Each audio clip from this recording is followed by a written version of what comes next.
useful that we all get your attention and can get your feelings and reflections on our own thoughts. It's really a nice helpful practice. So this week's item for heedfulness is to practice reciting the Buddha's name, Namu Amitabha. I've seen different translations for it. In the scriptures, it's translated to returning to the limitless life within ourselves. So I wanted to reflect today on the reason why we're asked to repeat this specific phrase as part of our daily meditation practice. So the scriptures suggest that this type of chanting is a form of meditation that is equal in value to sitting meditation. However, it might be more useful to do when your mind is more unsettled or when there are a lot of outside disturbances. Reverend Yu has said that chanting meditation, similar to moving meditation, can be used when the thoughts that arise in your mind are more like large rocks. But when your mind is more settled, such as in the morning or the evening, sitting meditation is recommended to sweep away the finer grained sandy thoughts. Scriptures suggest they suggest you shouldn't do anything that would disturb your spirit during your free time, i.e. when you're resting. So chanting surely does less to disturb your mind than some other idle action. Well, chanting is not an idle action, but scrolling through the news on your phone, especially if it's doom scrolling. If any of you are not familiar with the term doom scrolling, that's when you're looking for bad news. And it's sometimes even worse when you go on social media. So that can be very disturbing. And even if we're sitting still and not using our electronic devices, our minds can drift to unpleasant or even pleasant thoughts about our past or the future. So chanting by itself prevents your spirit from being disturbed or from being caught up in trivial things. The scriptures also recommend doing things to calm your mind during action. So if you were, for example, chopping wood, you might like to chant to center your mind during that activity. Or when you are driving a car, you can also chant. However, when I wrote this talk, I wasn't able to chant and write at the same time. As an aside, I had my favorite radio station on in the background.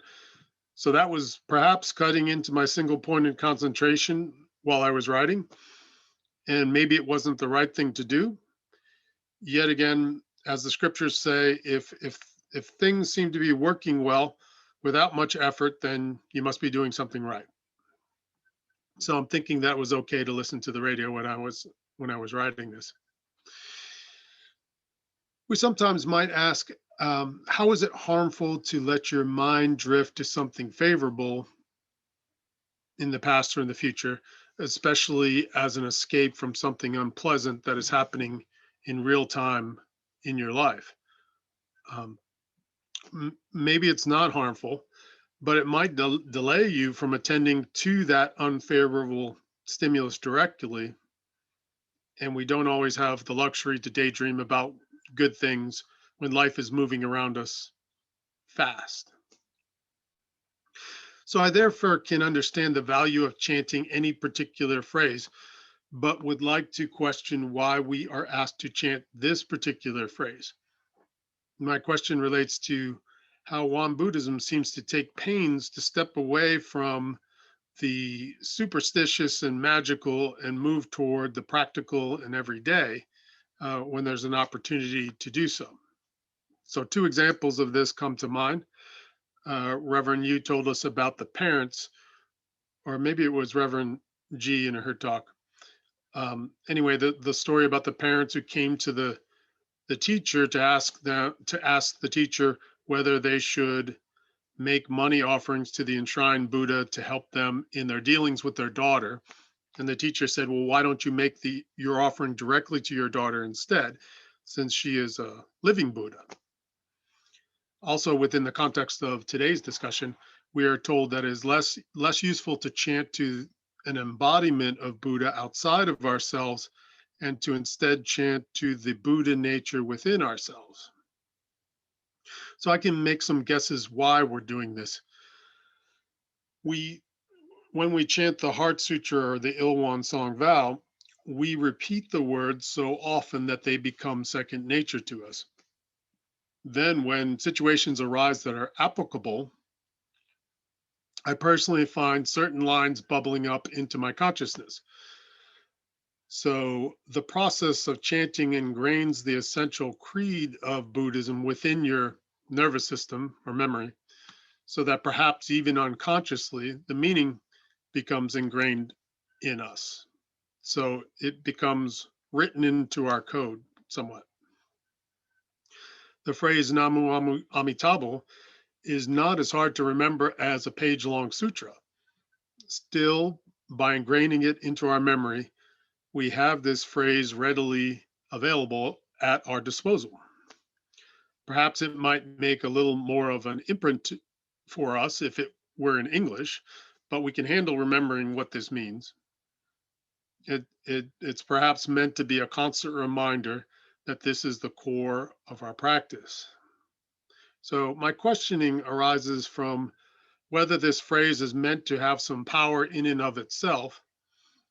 I'm thinking of the other strands of Buddhism where the phrase itself is meant to cause beneficial change. I'm thinking, I don't know much about Pure Land Buddhism, but I think that's how that works. So one question is this just a legacy from the previous tradition that might be rooted in more the magical power side of things? So in our breakout groups, when I'm speaking with other practitioners, they've heard me struggle with some of the invisible aspects of our practice.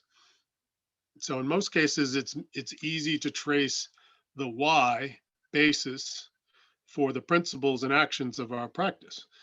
The fourfold grace, I can understand that very well. Threefold path, I can get that. Essential dharmas of daily practice, easy. However, it's not as easy to understand the value of chanting a particular phrase into the dharma realm. For those of us that don't necessarily have a automatic understanding of the energetic principles. So I know in other religious traditions, the word itself is the core of the faith. In Genesis of the Christian Bible, which is the same as for the first 5 books are the same as the Torah for the Judaic tradition, it says, in the beginning, there was the word. Now, maybe the word here means the thought put into words. Nevertheless, I also know that reciting the word of the creator in certain situation is meant to bring comfort and protection. We as Catholics were taught that using Jesus's name can protect us from evil spirits. So I don't know if that's a legacy of outmoded ways of thinking or is a real thing. But I'll tell you this, though, when I was having a bad dream about a week ago, which involved an unsavory being of some sort, I remember the suggestion to say Namu Amitabha, Namu Amitabha, and it did bring comfort to me. I don't know if I remembered it when I was waking up into consciousness or if I remembered it during the dream, but perhaps I felt that I needed to believe in something from beyond myself to help me in a situation that I felt I couldn't control. So should I fight this tendency that because it does not fit with my understanding of the visible world? So throughout human history, there has been so much that is outside of our human control. Crops are dependent on the weather. Armies invade. Diseases spring up. So my thinking has always been that religion has arisen as a way to protect ourselves from the never-ending vicissitudes of the outside world, also the inside world. Now, we as a society rely on science and technology to bring us comfort. However, our wand practice teaches us that our minds are the gateway of protecting ourselves from both internal and external disturbances, and that science and technology are often more of a crutch that weakens our mind's power. So, by focusing on the Buddha within ourselves, perhaps we are training ourselves to recognize that we, meaning the deeper we, or our true selves, are the source of well being and protection in times of trouble. This calm, then, working together with inquiry and choice and action, changes our lives for the better in both tangible and intangible ways.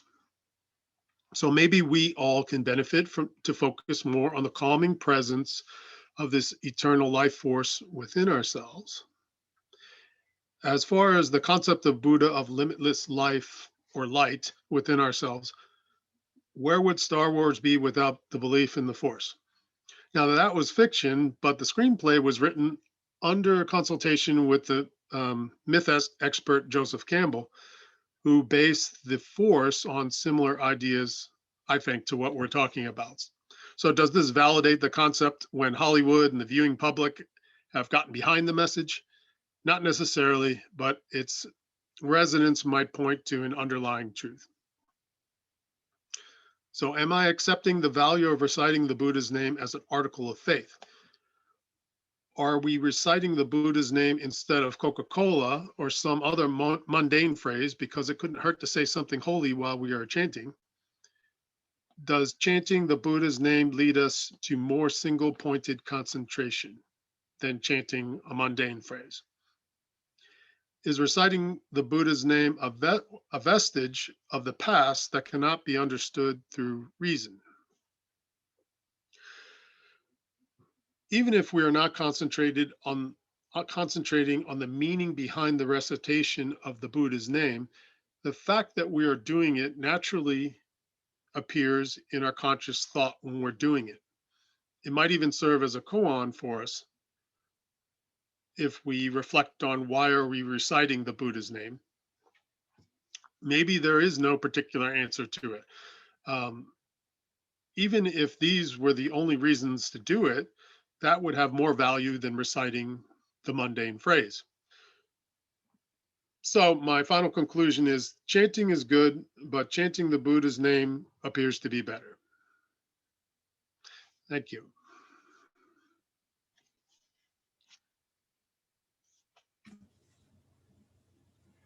Thank you, John.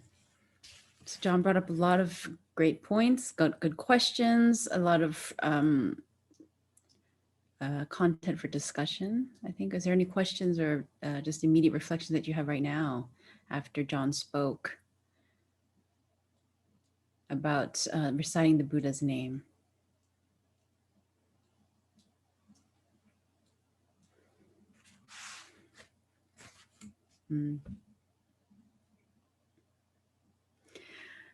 John, I would point you to one of the passages in our scriptures. It's Doubts Clarified, number 13. And Master Sotasan, he said, great practice does not depend on some mantra, but only on a person's sincerity. And then he tells a story about an illiterate peddler of straw sandals and who was very interested in cultivating the way. So he asked the sage about the way. The sage told him that mind is Buddha, right? So he said, repeat that as your mantra, mind is Buddha. But the illiterate peddler thought he heard 3 pairs of straw sandals, right? You maybe have heard the story before. But he did it with utmost sincerity. And apparently there was an awakening through that, right? So if you said Coca-Cola, Coca-Cola with utmost sincerity, then that is also the same effect you would have if you're reciting the Buddha's name. If you look at the principal book of Buddhism, it says, as a rule, reciting the Buddha's name is a method of practice that focuses the spirit that is distracted among myriad things into a single thought and settles the mind that is wavering amid favorable or adverse sensory conditions.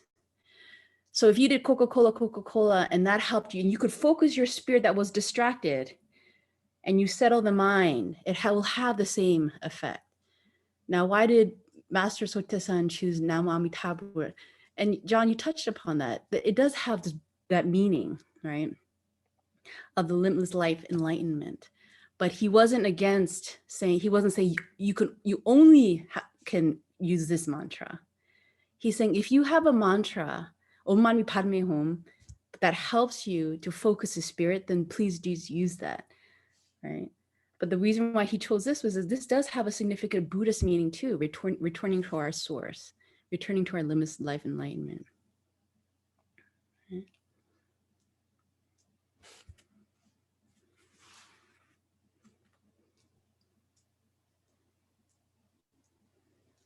Yes, Patty. Hi. Um, Nice to see everybody again tonight. John, that was just such a clear and precise, like I could see my mind working like that if I had the language knowledge that you have. Because I put everything into much simpler terms, but I could completely see the question of why that, right? Why not Coca-Cola? And I think Reverend Grace just really explained that quite well. It's that single pointedness of mind and removing the distracted thoughts. But that was really wonderful. And I just wanted to let you know that I really enjoyed that. Thank you so much.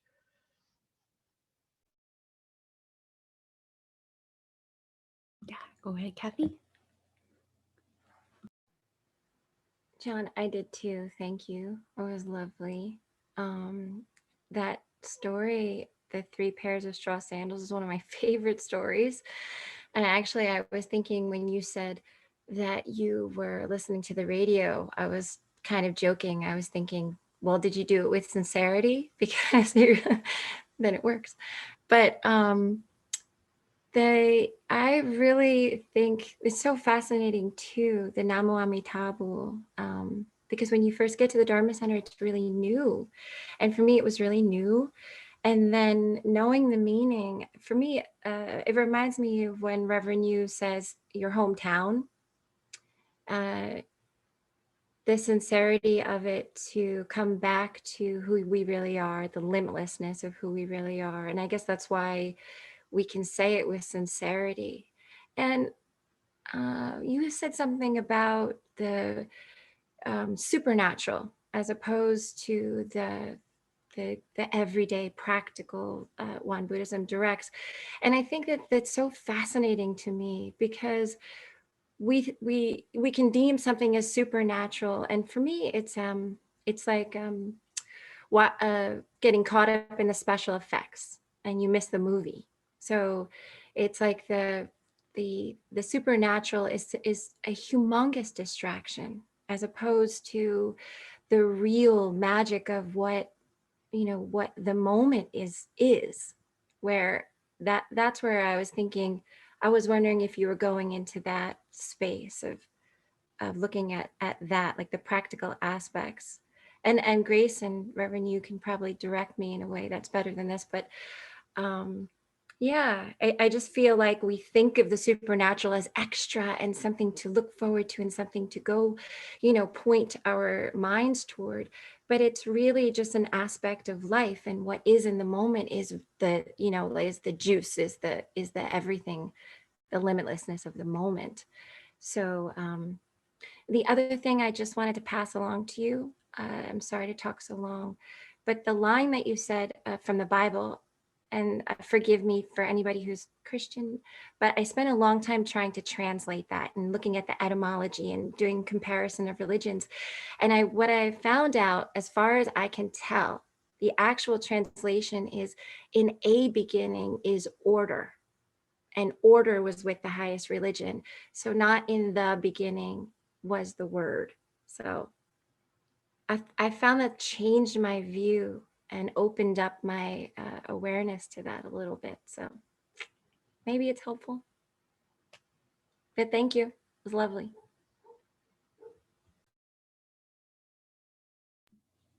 Thank you, Kathy.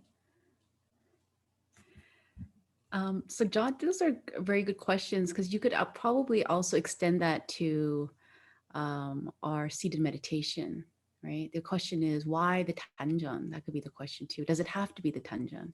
Because if I focus on the tip of my finger, couldn't that be my object of focus, right?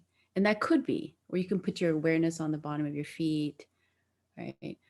Because as it says, is that seated meditation, the purpose is that so we can calm deluded thoughts, manifest the true nature. But one of the reasons why Sotasan chose the Tanjan is because it's actually good for our health. It's very good for health. Is that the more we place our awareness at the lower abdomen, we're working with the two energies of water and fire, right? And that's a Taoist principle too.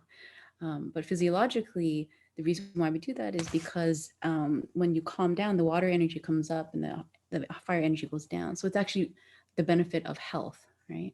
But actually, in some sense, if you place your awareness on a different part of your body and you totally focus on that, that could be a type of meditation as well. So Master Tesan, our third Ted Dharma master, he said it's not just in the seated. You could do it walking, lying down, eating, standing, right?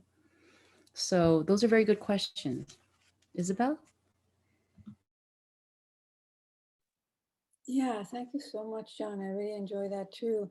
I wanted to bring up something because I'm taking the moving meditation class with Reverend Song, and he always chants at the beginning before we meditate and to prepare the body for it, and he's always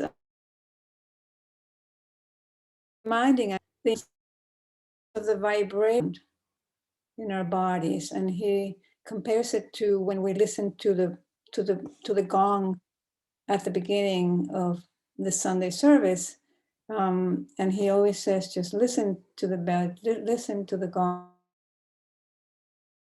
listen and feel the vibration in your body. And it's the same when we're chanting. He chants a little bit different. He chants something, we are whole, we are one, but his voice really vibrates. And I began to take that into consideration when I chant. It doesn't matter which one of whether I'm doing Gate Gate Paragate or I'm doing Namo Amita Bul, which are the two that I like to do the most. But I'm making an effort to just vibrate with my voice and just really make that resonating, relaxing, because it's moving chi and preparing our body for deeper meditation. So anyway, so that might help. Thank you. Is it Bob? And for some reason, I can barely hear people. That's why I'm right up close to the computer tonight. Must be my computer. But when I was studying with the Kadampa Center for 3 years here in Raleigh, the Tibetan Buddhists, they basically said that it really doesn't matter what you chant, because the two purposes are, one, to, as Isabel's just said, to feel a vibration through your body, and also to focus your mind and clear it of other thoughts. And I find both things true. So, however, in my mind, if you got to chant something, you might as well chant something important to you, not just Coca-Cola. Although sometimes at our temple, we'll chant, we are whole, we are one. And we go over and over that, and you get the vibration, you get your mind focused. When I was with the Kadampa Center, Omani Padme Hum was the common Buddhist. In fact, I had a bracelet that said that in Sanskrit, but that was the common thing, along with Om Tera Tu Re Oha, and of course, and they even had a 100-syllable mantra. I think I learned about 20 or 30 of the syllables, but I never got through the whole 100. But even in trying to do that, it absolutely focused my mind. It's kind of doing, I don't know if some of you have heard of the 9-point breathing exercise. For those 9 breaths, you can't be thinking about something else at all. Your mind can't do it. And to me, it's the same with the mantras. If you're chanting it, or for me, it's mostly doing it in my mind, not actually out loud. I can't think of anything else, and that's kind of the whole purpose.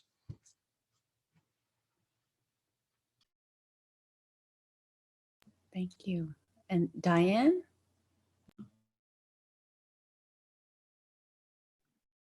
Well, I guess I have a slightly different view than everybody else. I think I understand the point of concentration, whatever, you can use anything to concentrate your mind like that, any kind of word. And that the most important thing is sincerity in what you're doing. That will bring about realization and actualization. But it seems to me there is some importance if there's a meaning to the word, like Coca-Cola means something to us. You know, we with soda. Ami Namu Tabul has a meaning, you know, the light of our Buddha nature.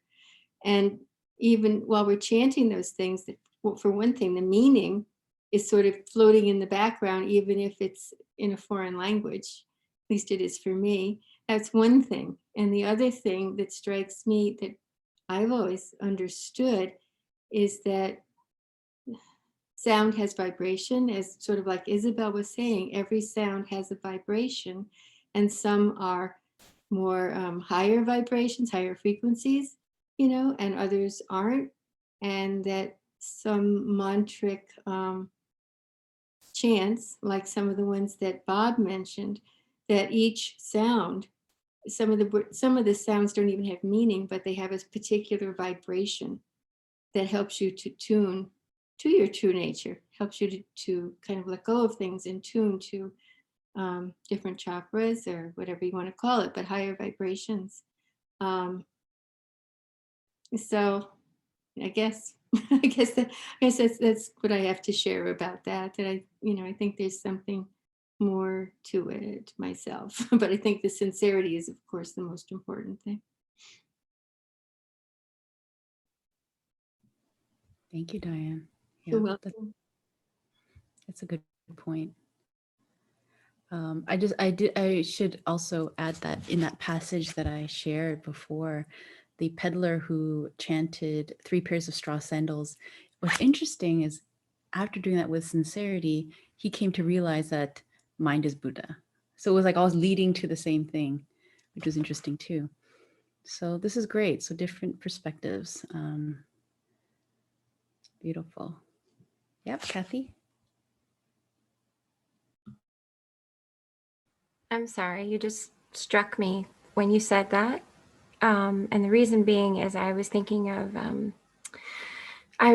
Master Soda-san sitting on the side of the mountain and watching the streams all collect at the bottom, the story. I don't know where that is in the scripture.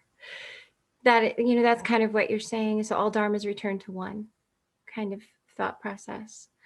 And I think that Diane made a really good point, thinking about that.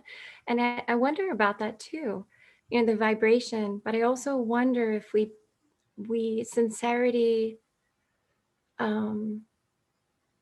open-hearted sort of surrender and sincerity bypasses, or not bypasses, actually, that's the vibrational frequency that we create, since our mind creates everything. Is that anyway, I'm curious now, but that was a good point. That's a good point, Kathy. I think Ida, did you have your hand?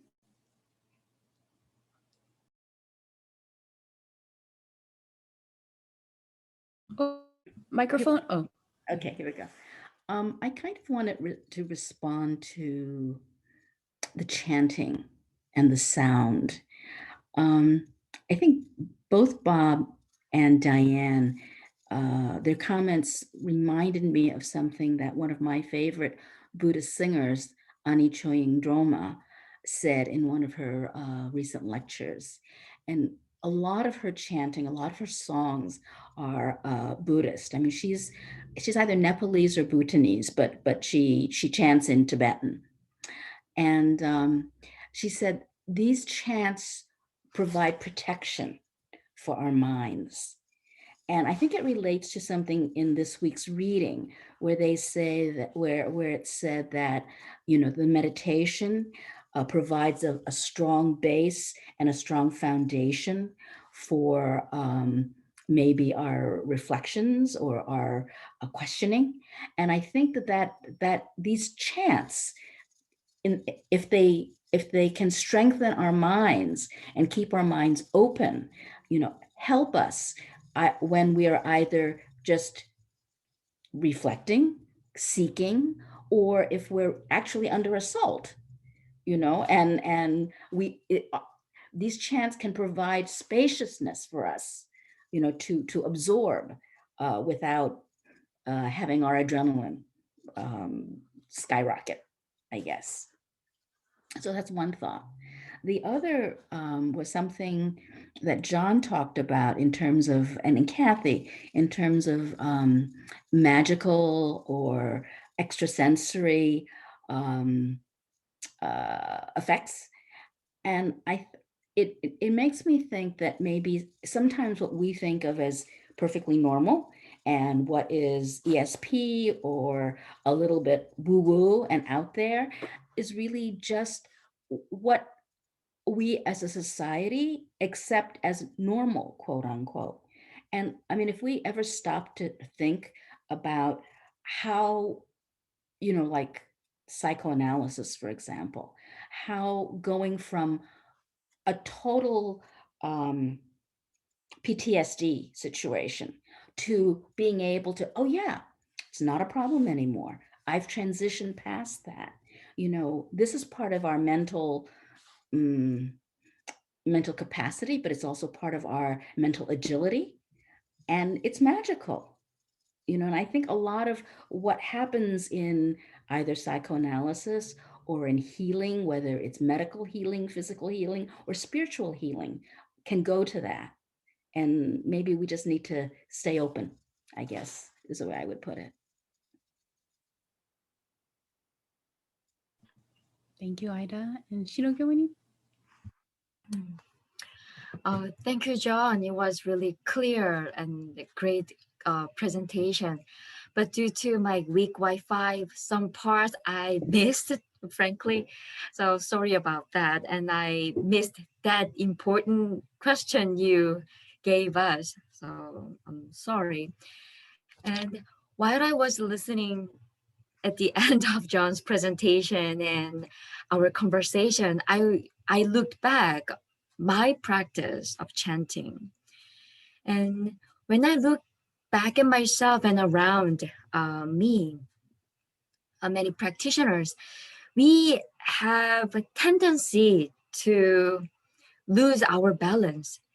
If we really think about just the sound, it's just the coming and going. It is the world of cause and effect. But if we concentrate on who is listening, there is the world of no birth and no death. It's emptiness. So we have two doors to get to the Iran-san, the doctrinal chart. If we just think about or focus on the sound, we just lose our balance to the world of cause and effect. And if we just focusing on who is listening, then, or just to find some ecstasy or the losing myself or emptiness, then it also losing the balance is just focusing on no birth and no death, the world of no birth and no death. So when we chant, we need to make the balance. Who is listening and also watching the sound, which is coming and going. That is exactly happened when we do the meditation. We, as an observer and watcher, we see the thoughts arise and cease and coming and going. But it's always be together. They are together. So the purpose of the chanting is not being comfortable or just to calm down my mind or just focusing on one point, just make my mind to the mind to focus on something else.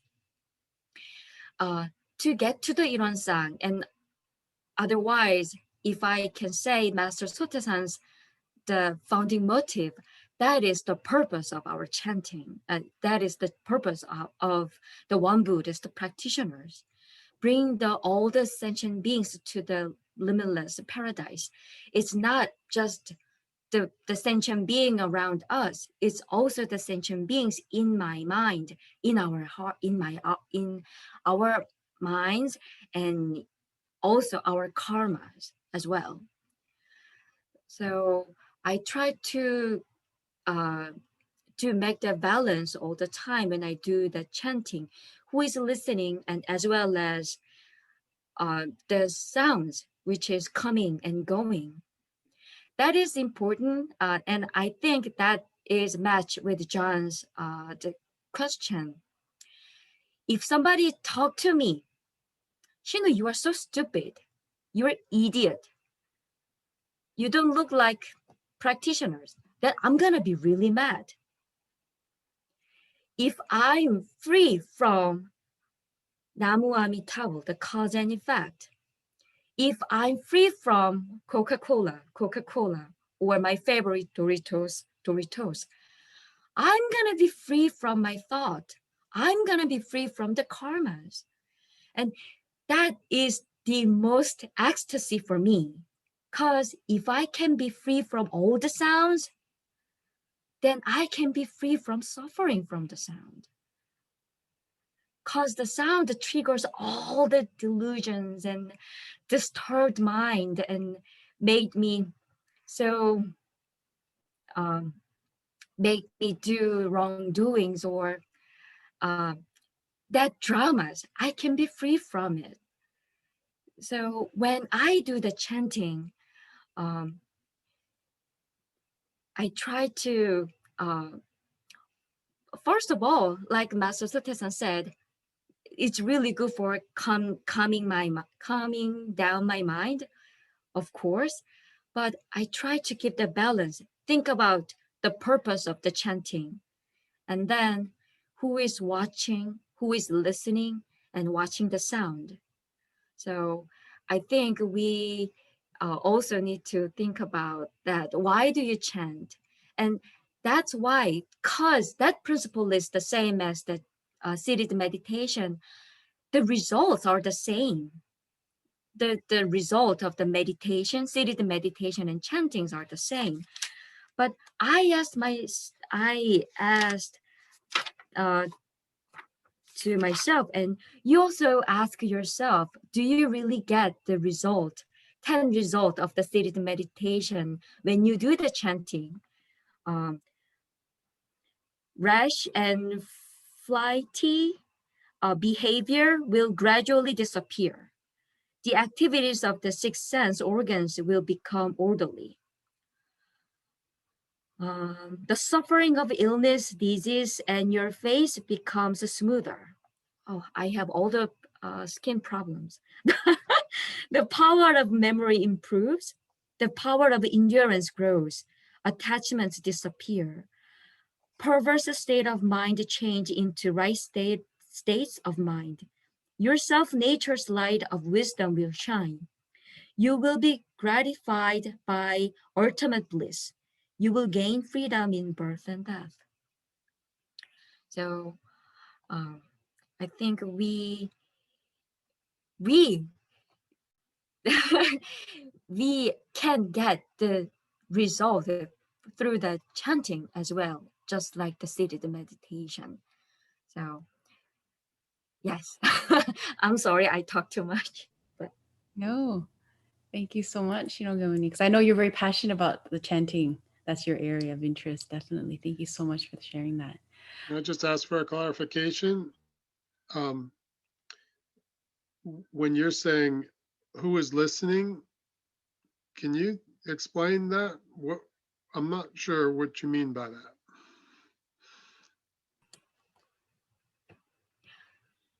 John, my sound, John, just hit your ears and it's gone. But the one who listening and understood your name is always there. So you are cleared. When you are cleared, you can hear the sound, John. That time, that moment, the sound of John and you both are very clear. When we do the chant Namu Amitabha, that actually happens to me. Namu Amitabha, the sound is so clear. And the one who listening inside of me, the listener, is also clear.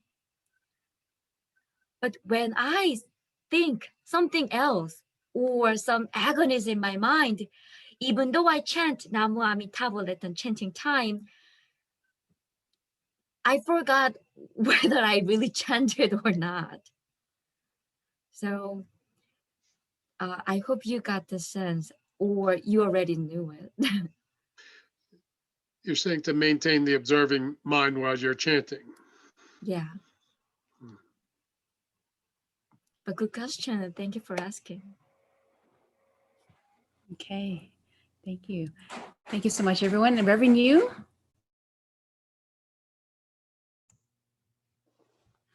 Thank you so much, John. That's the best presentation I have ever heard. You can update your presentation and give a Dharma talk at the One Dharma Center on Sunday service. So for the specific date, I will email that to you.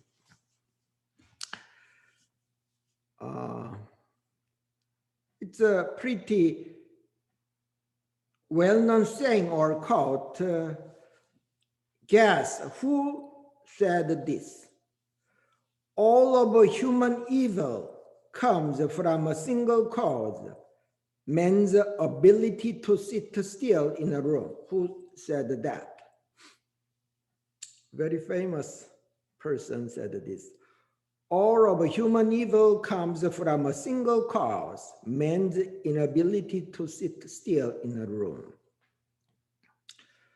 French philosopher, mathematician Pascal said this one. Okay, next question. Learn to be silent.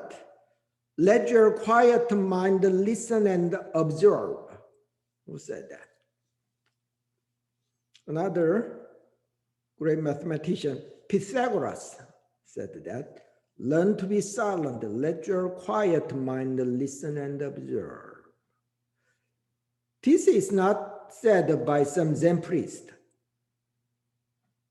Philosophers or mathematicians. In order to become great in your own area, you need this thing. You can call that spiritual cultivation, meditation, whatever thing it is. So that's why item number 5 says to cultivate the spirit, be mindful to practice reciting the Buddha's name or practice sitting meditation after supper or early in the morning. We can realize that without leaving our household affairs or secular job.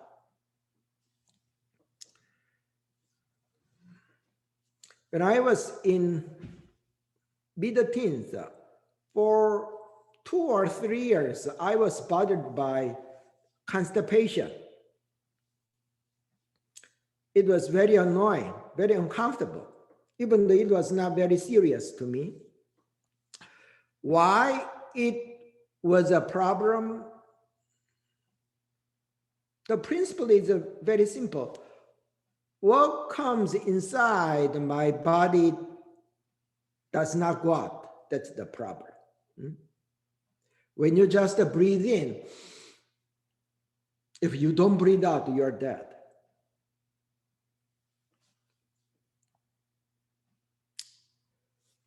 This principle, we needed to seriously think about to our mind. This simple principle that I just mentioned to our body. 5 years ago, when I flew to Seoul, Korea, there was one young man. He looked like a junior high student. and he searched for something. And he asked to his mother that, Mom, did you see my laptop or iPhone in the song? And they discovered he forgot to take that with him. He was so restless for a couple of hours. Our mind works in that way. Our mind, it's just like a broken scale. In your house, you have a scale. When you step on the scale, when you weigh yourself, it indicates like 150 pounds. When you got off the scale should indicate 0. If it does not indicate 0, it's a broken scale. Our mind, we constantly chase after something. At night, sometimes you eat ice cream or some fruit, etc. Not necessarily because you're hungry. When you drive your car, well, you listen to some radio, listen to the music, or when you walk, even when you work out in the gym. It is not in order to know what's going on by the news. Your mind just would like to have some company, some friend, some sound, whether it's a music or whatever, some story that comes from the news. So in our neutral state, our mental scale does not indicate 0. If it goes too extreme, then neurosis or mental problem can be caused. To a certain degree, lots of contemporary people have that kind of a thing. Especially if you are a farmer, you do not have to worry about the spiritual cultivation. But think about that, most of your jobs are mentally demanding, not physically. Thinking has become our habit. You can see that when you practice sitting meditation, your consciousness is constantly fluctuating to the music of your thoughts. Or even when you sleep, you have a dream, the visual manifestation form of your thoughts. We are present in our thoughts. Our thought has become our master in our life. That's one big reason why we suffer and agony, why we are deluded. So, when we eat some food, it should go out of our system.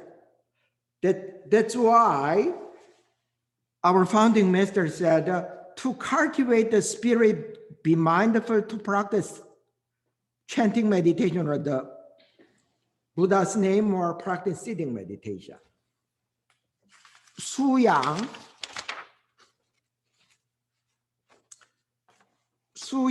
spiritual cultivation. Su, this Chinese character Su literally means wipe out. When the window is dirty, with some cloth you wipe out, that's a Su. Yang means cultivate or nurture. So we clean out all the rubbish thoughts, whether good or bad thoughts, whether it is a piece of gold or a piece of a regular rock. It's in your eyes, it hurts. So whether it's a good or bad thoughts, we need the time to let go of all those things. They don't go automatically. It becomes embedded. We need to train. That can be chanting meditation or sitting meditation. When I was waiting at the JFK, I always, during the waiting time, to work on my laptop. It's a very, very important data at the time, but my laptop got freezed. I was embarrassed for a couple of minutes. I might lose the data that I worked for a couple of hours. So I look around, who is the person who can help me? One person looks like a computer savvy. He's very young, sharp looking person. So I brought my laptop to him. Do you know what he said? Turn off your laptop and start again. I did that. I restored my data, and the computer work in a normal way. When your iPhone does not work, what are we supposed to do? Turn off the iPhone and reboot again. We need to do that to our mind. Turn off our mind, our thinking mind. In the morning,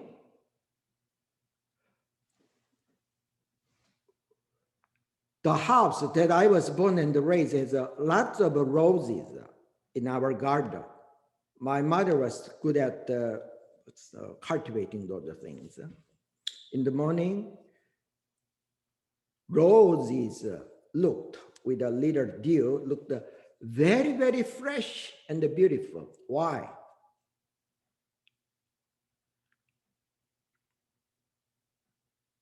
The rose had a very, very good rest during the night. That's my interpretation. I'm not sure. And I had a very good sleep. I rested very well. So they may be the same roses. They appear to be very fresh and beautiful. We need a really, really a very good rest period. It's not easy. What you are doing when you have a free time. Watch YouTube, talk with other person, read the books, listening to music. As I said, our mental scale does not indicate a zero. So one of my teachers is Usanim. Some of our ministers know that. So when he was engineering student in regular college. When our Venerable Tesan stayed during the summertime, sometimes in this retreat center, sometimes in that retreat center. Usually in summer, Wando Retreat Center, Wando Island Retreat Center. Usanim was very curious about. Greatly realized the masters, what they are thinking when in their daily life.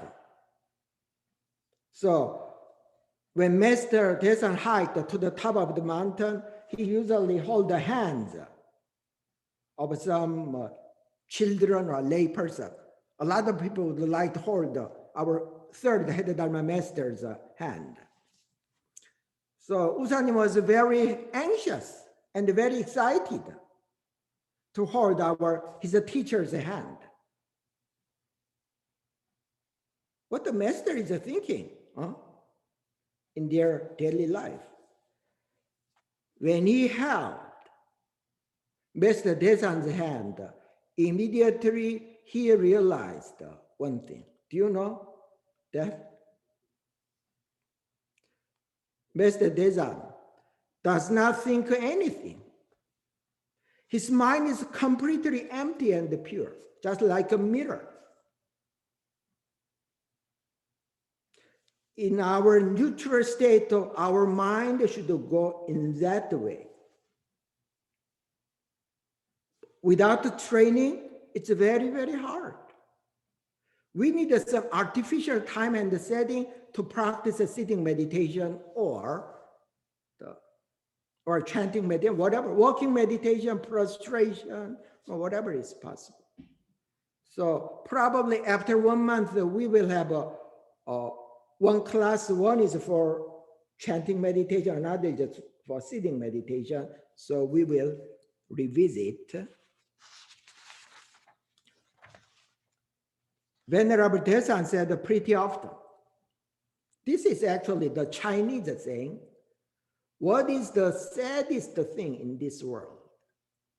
What is the saddest thing? The saddest thing in this world is to scatter our mind and spirit. 비막 비어 정산. It's a very well-known Chinese saying. The saddest thing is to scatter our mind and the spirit. I usually meditate in average 3 hours in a day. Compared with other ministers, probably I spend a little more time on meditation cushion. But sometimes I lose temper. I got upset.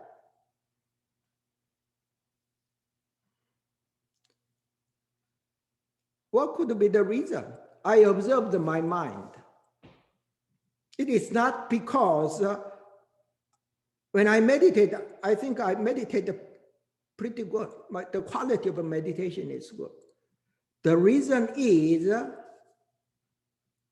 I discovered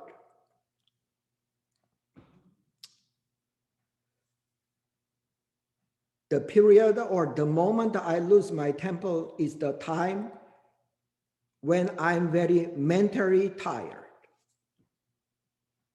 When I'm very tired, we act automatically in that way. We need a rest, a very good, authentic rest, I mean. So all those parents, Kathy, when your babies are crying, when they are well fed, they had a very good sleep. They become happy again, they smile again. We need to soothe and quiet our mind in that way. We need a rest, actually. Observe the Sabbath. Observe the Sabbath. They are not supposed to work any kind of a physical or mental work on Sabbath. Very, very important precepts, commandment in Judaism. You know, during the Moses time, at that time, people were very poor. They have to carry water. They have to bring the firewood. They didn't watch television or that kind of thing. But that commandment was very strict. People were literally stoned to death if they are involved in some mental or physical work. They are not allowed to use a wagon or whatever things. That's why so many Jewish people, in order to observe those commandments, they live very close to the synagogue. So it looks like a common sense to cultivate the spirit, to be mindful, to practice reciting the Buddha's name or practice sitting meditation. It's very, very important. One Korean celebrity, she's actually a regular housewife. She was very physically sick. And after she worked in some publishing house, she lost her job in her 40s. She got very severely depressed. And one day, she felt very sorry and sat in front of some lake. People jogged and rode on the bicycle with us, but one lady who looks like in her 60s, she's very athletic and did a lot of hard work. That was very impressive. And she started to exercise at that time very hard. She started from 30 minutes. After several months, she started to exercise at 1 hour at the cetera. What's the name for 철인 3종 경기? Anyway, kind of some sports. She became very famous person. She said, if you would like to change your life, if you would like to change your destiny, please work out. 30 minutes will change your life destiny. On the YouTube, I watched her lecture. First of all, she restored her health. That depression disappeared. Her low self-esteem completely vanished. She started a new business and become very successful. Her point is 30 minutes workout will change your life. It's not just your body, your mind and your destiny. It can be applied to your mind. 30 minutes of a chanting or meditation will change it. Our body, mind, and our destiny. So as for the chanting and the other things, we can talk about later. So I strongly encourage chanting Namāmitava, Heart Sutra, Diamond Sutra, Ilonsangvao, it does not matter. When you become thirsty, you come to drink water. Why? Your body needs water, that's why you feel thirsty. You feel like to chant some mantra, purification mantra, Ilonsang, Namāmita Om Mani Padme. That mantra is very good fit to you at that time. So let's talk later. Okay, thank you. Thank you so much, Reverend Yu. So we will go into our small groups. Much to discuss about, even just John's presentation today, your practice of chanting, and also Reverend Yu talked about rest and how does that fit into your life right now. So I will open up the rooms for you. It'll be 20 minutes. Yes.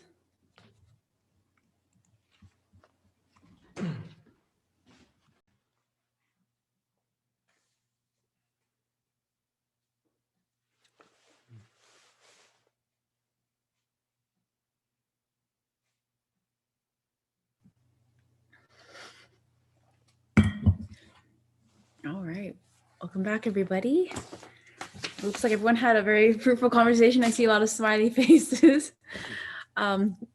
Yes, please do share what came up. I guess, can we start with Bob's group? Bob, Kathy, Allison, or Patty? Was there something about the discussion I that think Kathy struck would be any the of you? best presenter on this one. That's okay. I have to remember quickly. We talked about our chanting practice, of course, and the different ways. And Bob has a lovely practice where he chants with the CD, with Reverend Wangong's CD, which is great. I need to get one of those. And Patty, Allison, we were all talking about Gregorian chants and different types of chanting that we do. I chant with the kids every morning and also before sleep, which is a really great tip that if you wake up in the middle of the night, because I do that often, the Namami Tabel is probably the only thing that gets me back to sleep.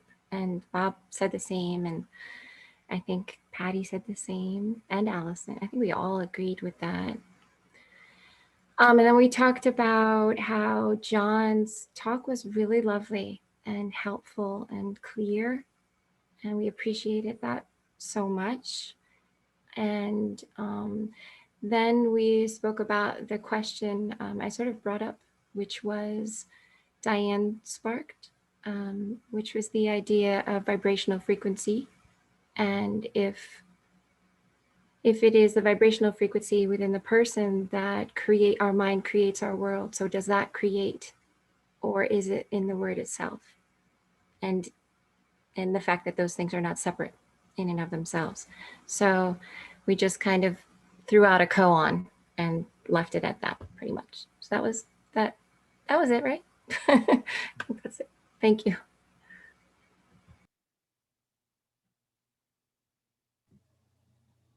Great. Thank you so much for that. How about Brenda's group? Brenda, Diane, or Shinogumi? Was there any? It's really cool because on my Zoom, you're actually all in the same row, which is, wow, very cool. Yeah, we had a great conversation. We discussed about the how each of us do meditation or the chanting, and that I have only done chanting really with a group. Diane typically does silent chanting. She does do one in the morning. And then we had the conversation about being able to, and she spoke about how she is able to be more observant of the sound and the importance of that, being able to, I wrote down, listen, watch, and observe the sound of the chanting. And then we also spoke about how important it is for rest in order to have a productive meditation and chanting session. And we all agree sleep is good. So. Thank you for that, Brenda. Great. And I think John, Ida, Isabel, is there anything? Over there. Who's gonna go? We talked about rest a lot. Also, we talked about chanting and the value of as we said during the talk. Somehow we filled up a lot of time talking about rest. Anybody else want to add?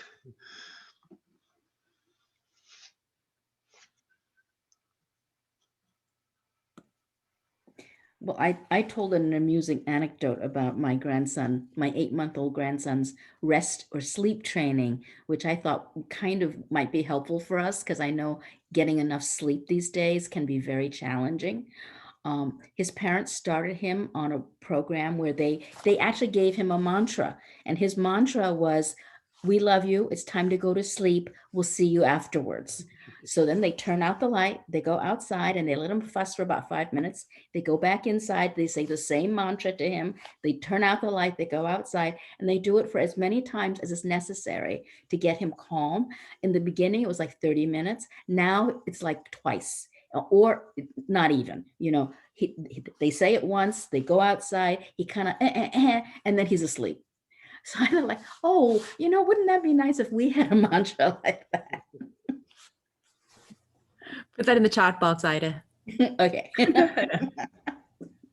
Thank you for that. Okay, and then Christine group, Christine, Cheong, or James, if there's anyone who'd like to share from that group.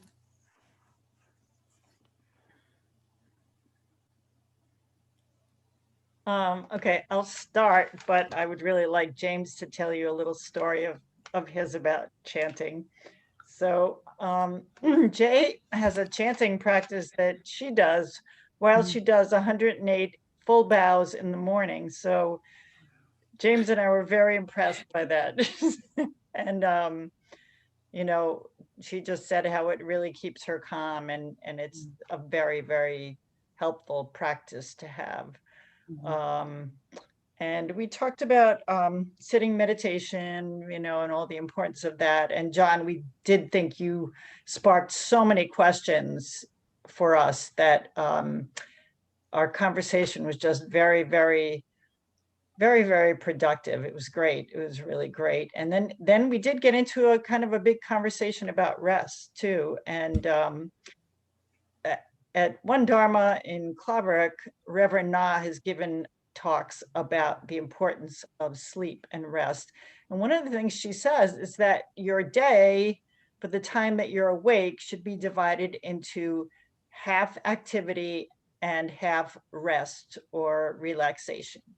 So you need to find ways to do some of that rest. So like maybe your rest period is time doing art or reading or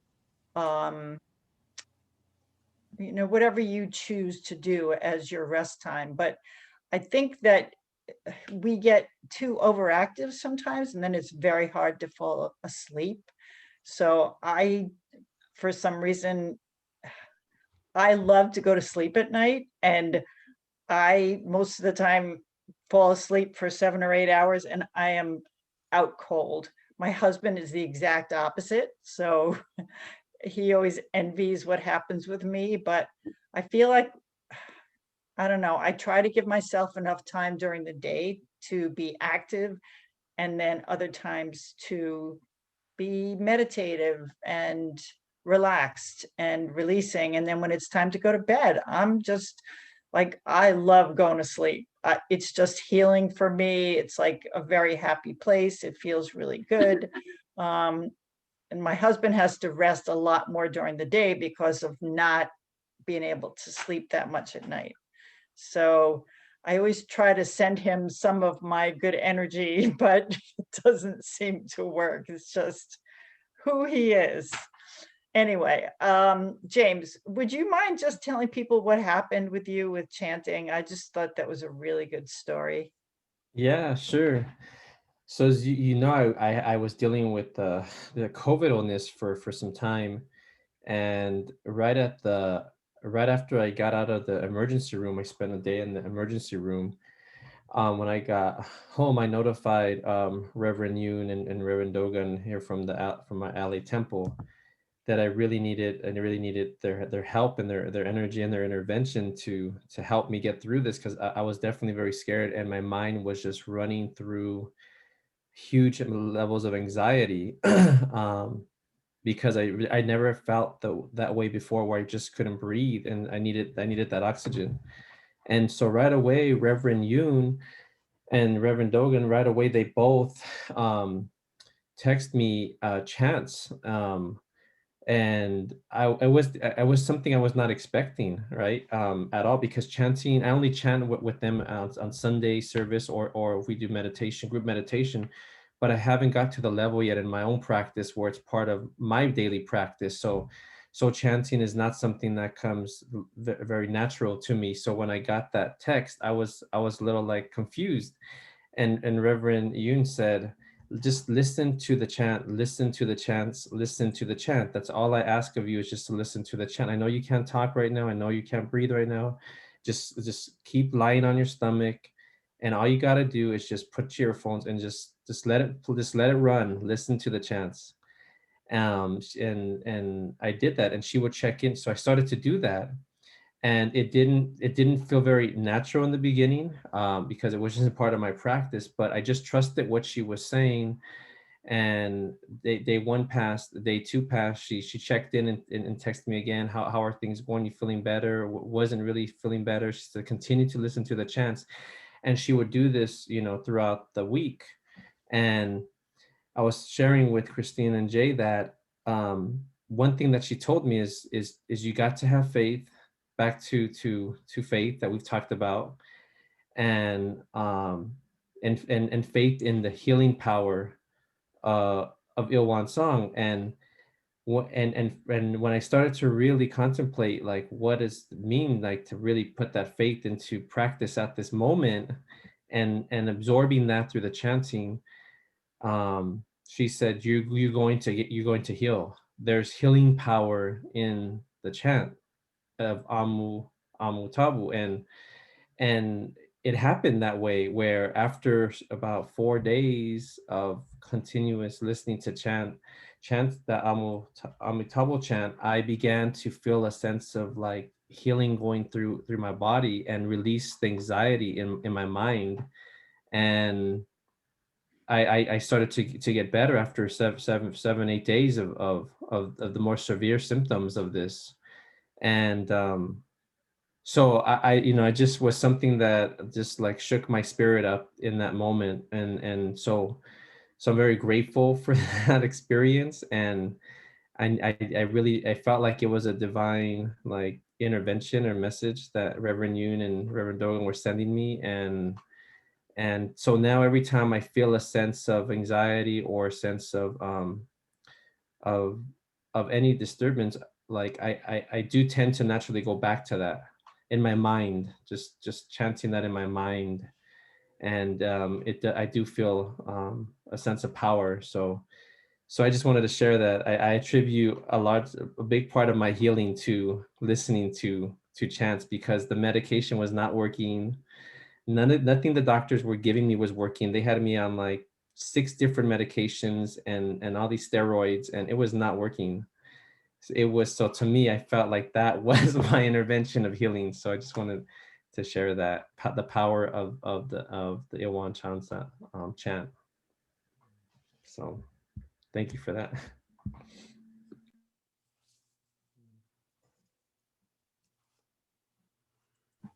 Wow, that's powerful.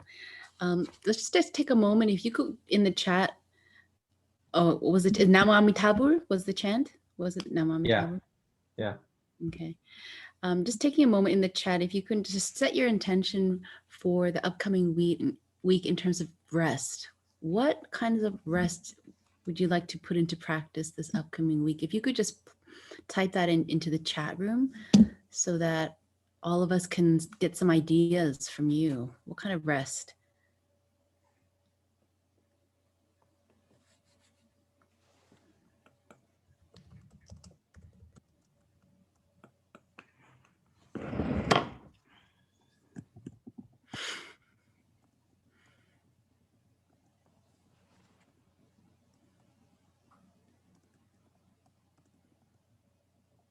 Mm.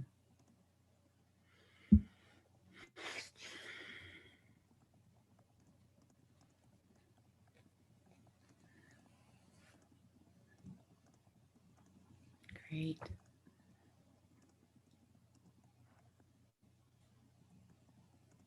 Mm. It's a good one, Brenda. Yeah.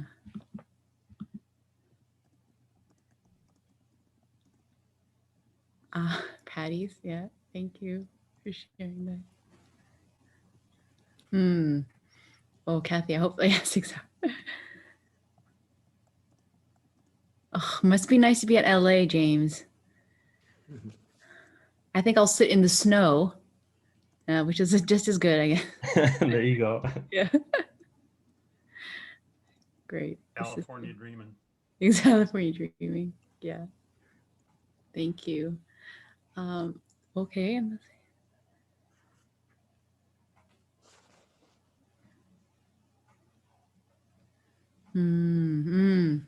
Right. Preparation. Yeah, this is wonderful. Okay. So, Reverend Yu, some closing words for us, if that's okay. Okay.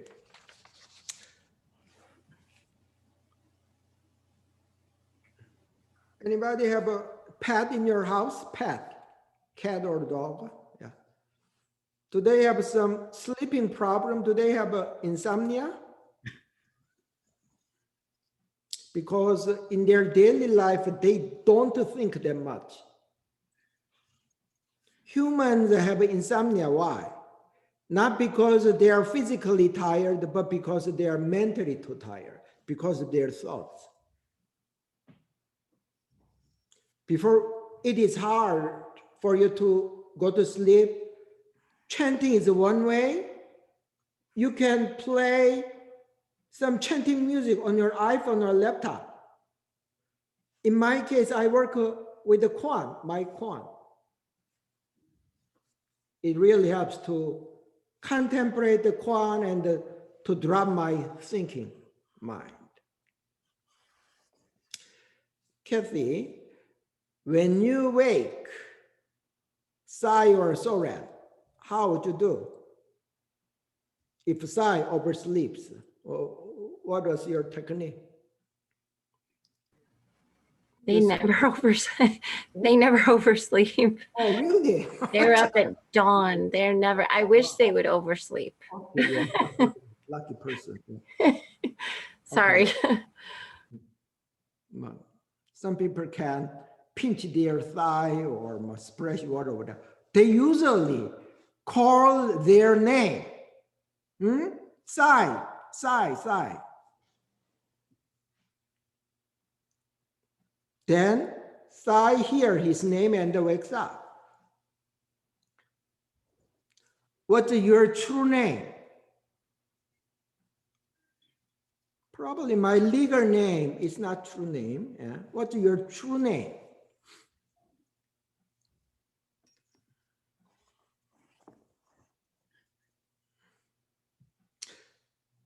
It one is indescribable realm of samadhi. It cannot be verbalized, or our true self cannot be conceptualized. It does not have any name. But one best approximation is Amitabha, limitless light and limitless life. Sanskrit, Amitabha literally means limitless life. That is that is our true name. We are all the same. We all have the same name. When somebody calls my name, Dosa, I look around. In order to awaken your true Buddhahood, you need to say the name, Namamitabha, Namamitabha, Namamitabha. Chanting or meditation is not just a concentration technique, as Shino taught. If you watch your favorite movie, you can be more deeply absorbed in the movie. You don't have many wandering thoughts. But that's not the spiritual cultivation method. Why it is worthwhile to awaken our true self? Because all kind of wisdom, compassion, all kind of potential powers are in there. When our true self is awakened up by chanting our true name, then we can be free from all suffering and distress, or practical worry, realistic worry to some fundamental egoism at the same time. So as for the chanting, there are on the YouTube, when you visit Korean Buddhist YouTuber, hundreds of thousands of testimonials, just as James said, when they chant Heart Sutra, Namamitabha, Diamond Sutra, they overcame some incurable disease.